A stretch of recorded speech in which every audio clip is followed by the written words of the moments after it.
or welcome back to my channel. It is Brittany. So in today's video I have a closure wig from Nadula Hair. So I'm going to be showing you guys this curly wig two ways.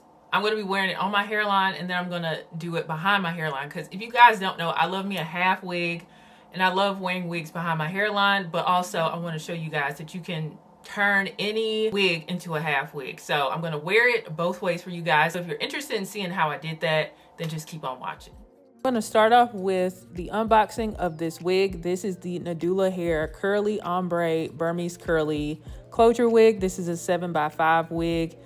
This is the inside of the cap. You do have an adjustable elastic band. You have a comb in the back, adjustable straps, and a drawstring so you can wear this wig glueless. So this is what it looks like fresh out the pack. It's very full, and this is 20 inches. So the hairline looked pretty straight to me, so I went ahead and broke that up with tweezing, and I'm glad that I did because I think it looks more realistic when you customize it a little bit.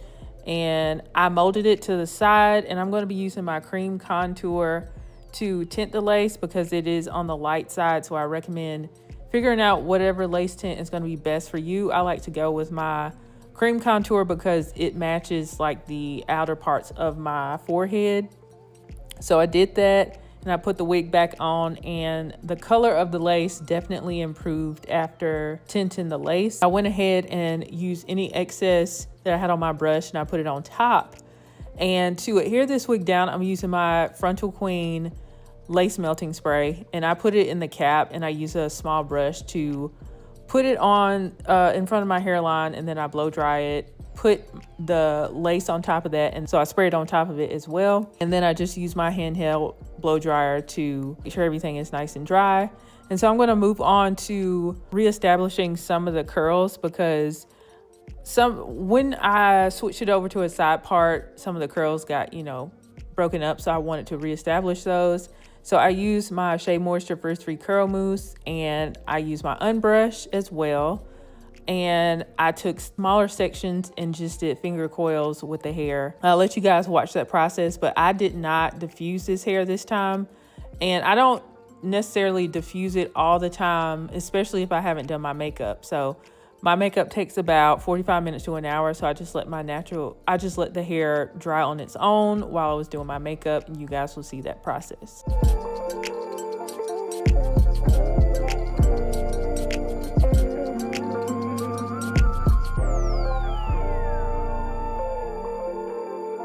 So after I had finished my makeup and I had my melt band on, I went ahead and took my pick and fluffed the roots of the wig. And I focus on fluffing the roots and not the actual curls because I want to keep the integrity of the curls and keep that definition. I went ahead and added more contour because some parts of the lace looked a little bit light and ashy still. So I wanted to try to conceal that as much as possible. And this is what it looks like after I finished styling the wig as a lace closure wig on the hairline.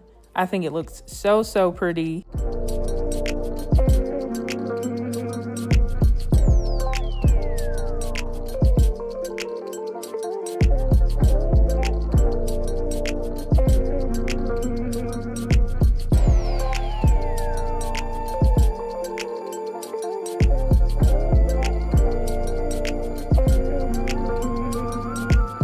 And now I'm going to use my makeup wipe to loosen the lace so I could take it off safely. So you can saturate your lace with water and then lift it up safely. I just used a makeup wipe and it came up safely. I just rubbed it on there a couple of times and it came off without any tugging or hurting my natural hairline. So off camera, I did prep my natural hair and did some finger coils, and I do have a separate video on how I do that. And to make this wig into a half wig, all I did was fold it under, and then I secured it with bobby pins.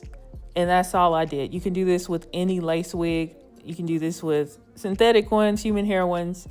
It's all the same. This is a behind the hairline install. So I'm wearing this like a half wig. And then I took matte black eyeshadow and I put that on like the scalp part of the lace wig that was showing. So all I did was kind of like blend my hair with the roots of the lace wig, and boom. And I love how it turned out.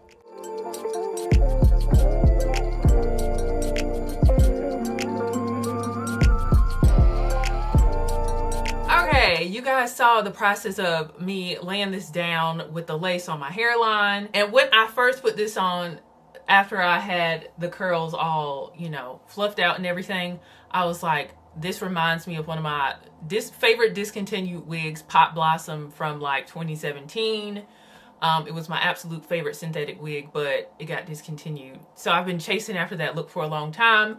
And this looks very much so like her, especially with the leave out. So on the hairline, you can wear this wig glueless, but you have to tint the lace, because even with me tinting the lace, I did have a difficult time like getting the lace to be exactly my skin tone. I felt like even after tinting it, it was still pretty ashy.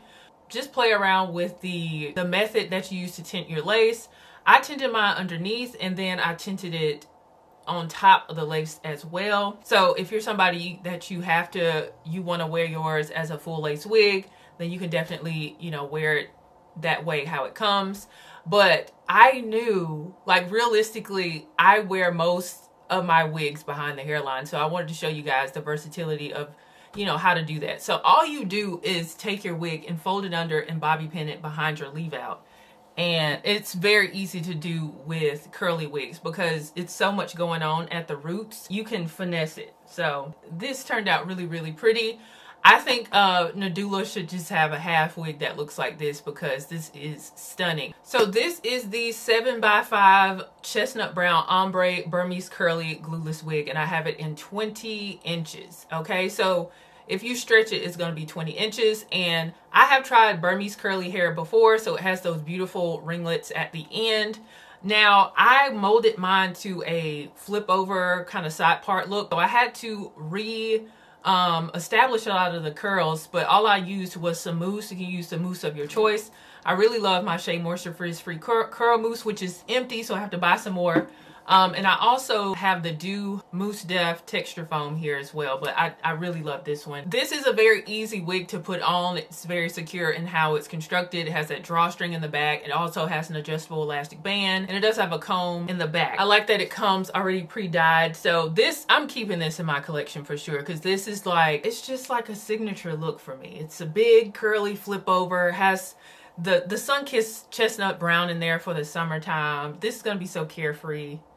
Right up my alley. This is just right up my alley. If I want to, I can wear it as a lace wig, or I can wear it like this. But if you guys know me, I'm probably going to wear it like this. But I wanted to show you guys the versatility of any lace wig that you buy. You don't have to wear it as it comes. You can wear it on your hairline, or if you want to switch it up and have some leave out, fold it under a little bit, bobby pin it, and, you know, twist up your hair in the front. So I do have a video on how I prep my natural hair for curly wigs. I'll put that on the info card for you guys. I recently did one on YouTube Shorts that you guys can watch. So with this wig, I did get some shedding with this wig when I was combing out, brushing out in the front with my unbrush, you know, restyling the curls in the front. So the curls in the front, the ones that I restyled, you won't get those tight ringlets like how it comes, but it's still pretty. It's gonna look more like kinky curly after you do that. That's how it looks to me. But I didn't want to have to do the whole entire hair, so I just focused on re-establishing the curls in the front after I decided to do a side part kind of flip over look. So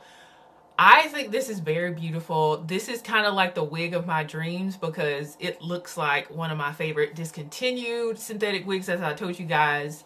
The fullness, the curls, the color, it's just very pretty. I did do a sunlight test for you guys when I wore it on my hairline, and I did have some halo. I had a halo situation with my lace. It doesn't look terrible outside, but on camera I had to add a lot of contour so my lace would melt down. So play around with the method that you use for blending in your lace to make it look as realistic as possible. Of course, it is a fabric. It is not your skin.